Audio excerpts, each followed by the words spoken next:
വലിയ ചർച്ചകളും ഇത്തരത്തിലുള്ള ഈ ആശയ രൂപീകരണ പ്രക്രിയകളുമൊക്കെ നടക്കുമ്പോൾ എല്ലാ ചർച്ചകളിലും ഉയർന്നു വരുന്നത് സാധാരണ മനുഷ്യന് മനസ്സിലാകുന്ന കാര്യങ്ങളെ അല്ല. ജനത്തിന് വേണ്ടത് അവൻ ദൈനംദിന ജീവിതത്തിൽ ഇടപെടുമ്പോൾ സംഭവിച്ചുകൊണ്ടിരിക്കുന്ന പ്രശ്നങ്ങൾക്ക് പരിഹാരം ഉണ്ടാവണം. അപ്പം ഒരു സന്തോഷം എനിക്കുള്ളത്, ഇത്തരം മാറ്റങ്ങളുടെ ശബ്ദം ഇപ്പോൾ ഇവിടെ ഉയർന്നു വരുന്നതിന്റെ കാരണം ജെയിൻ യൂണിവേഴ്സിറ്റി പോലുള്ള സംവിധാനങ്ങൾ ഉള്ളതുകൊണ്ട്. പണ്ടൊന്നും ആർക്കും ഒന്നും പറയാൻ പോലും അവസരമില്ല. ഇപ്പൊ ഇതാ കൊച്ചി നഗരത്തിന് നടുക്ക് ഒരു ചർച്ച നടത്തുന്നു.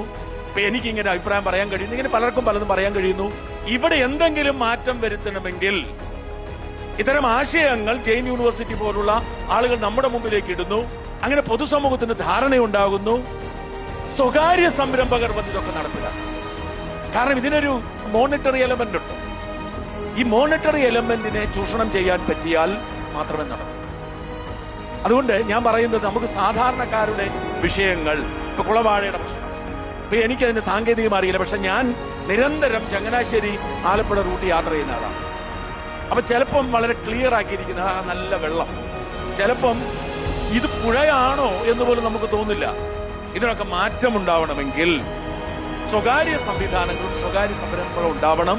അതിനെ തിരിച്ചറിയാൻ പറ്റുന്ന തരത്തിലുള്ള ഭരണകൂടം ഉണ്ടാവണം. ഭരണകൂടത്തിന്റെ അഴിമതിക്കെതിരെ കണ്ണു തുറന്നിരിക്കുന്ന മാധ്യമങ്ങൾ ഉണ്ടാവണം. ഈ ചർച്ച ഒരു പുതിയ മാറ്റത്തിന് തുടക്കമാവട്ടെ. ജയ് ഹിന്ദ്.